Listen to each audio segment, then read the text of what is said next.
we've recorded the dry track, so we've got that. So what we want to do is go back into the control panel, go into line 6 audio MIDI devices, back in here, and we're going to select send reamp playback. And what that means is we're now going to reamp that. So basically we're going to apply the effects to it using the Pod XT. So we're not going to use any plugins or anything, although you could, that's just as good a way. So what's going to happen is the computer's going to send the audio to the amp and FX in the pod. The pod's going to send that back to the computer to record. The pod's also going to put it to its own audio output, so we're going to hear the process sound again. So that's fine. So we click OK to that, go back into Reaper, we insert another track, we disarm the recording on the old track, we re-enable it on the new track. Actually, I just disenabled solo on that last one. I want to enable that again, sorry. I'm going to select stereo here because some of the effects are stereo effects now. We're recording the process signal, so we want to get those. And that's basically it. So we've just got the old track, the dry guitar track, enabled for solo mode, so that's the only one going to play. The backing track isn't going to play. And then what's going to happen is everything that's sent out from the computer to the pod is going to get all the effects applied to it. That's going to get sent back to the PC, and the PC here is going to record that processed audio. So, record.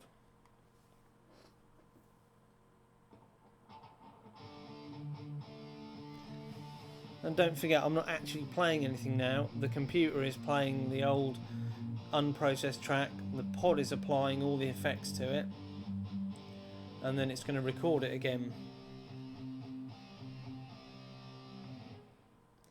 I'll just stop that there, save all, and so now what we can do is we can play. What we can do now is we can normalise both them tracks.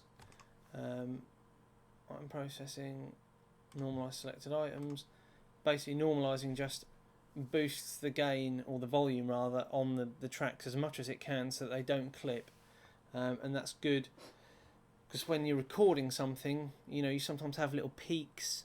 You obviously don't want that to clip, so you turn the recording level down, and then you normalise it later.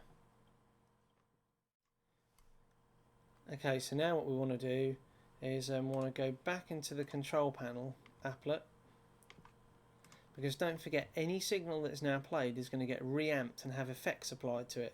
So if we want to play and listen to this with the backing track, and obviously the distorted signal, we do not want some distortion and reverb and everything applied to all that.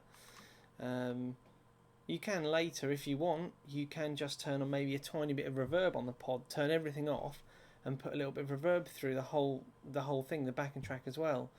But for the time being, we don't want to do that. So basically, it doesn't matter which one we select, because we're not playing any guitar, as long as we don't select a reamp playback.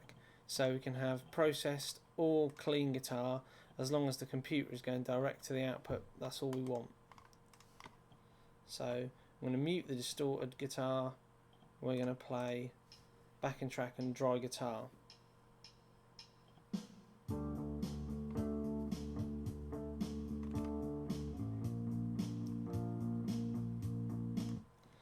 And now let's mute the dry guitar, enable the distorted.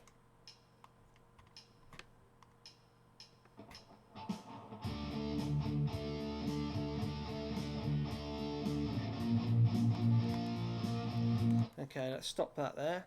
Now we've got these tracks, what we need to do is we need to export them. So what you do is you go in here, you make sure MP3 is selected, you make sure we've got a decent bit rate, 192 and above.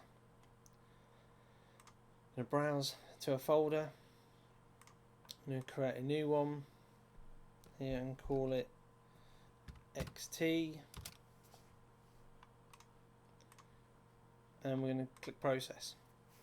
Now while that's happening, something you need to be aware of the MP3 lame encoder isn't included by default in Reaper. Only you can export it to a WAV file, but obviously they get quite big.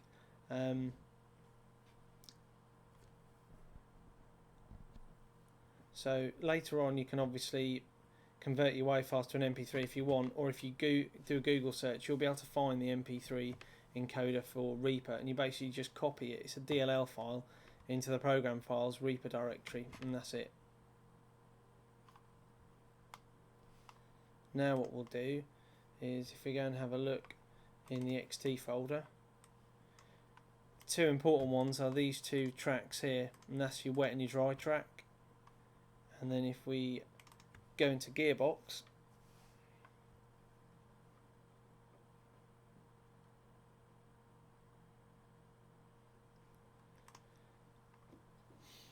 you can see it's loaded the tone from my pod. Sometimes when Gearbox loads, it doesn't load the actual tone you're using, it loads what it used to have. So you just turn the effects, the select knob, just to make sure you get it onto the, the right effect, tone, save as, and then obviously you can go and save it in the user folder, save that, documents. It'll look a bit different because obviously I'm using a newer version of Windows. Tones, Gearbox, user, and there it was. Let's copy that there. So now basically all we need to do is you need to upload them three: your dry track, your wet track, and then the tone file that can obviously be used to convert the dry to wet. And that's basically, so whoever's mixing the track might want to make a couple of little tweaks just to mix all the different guitar parts in together. So he's got the dry track, he can use this with his pod or maybe pod farm plugin, and he can make just minor adjustments to the wet track, and that's great.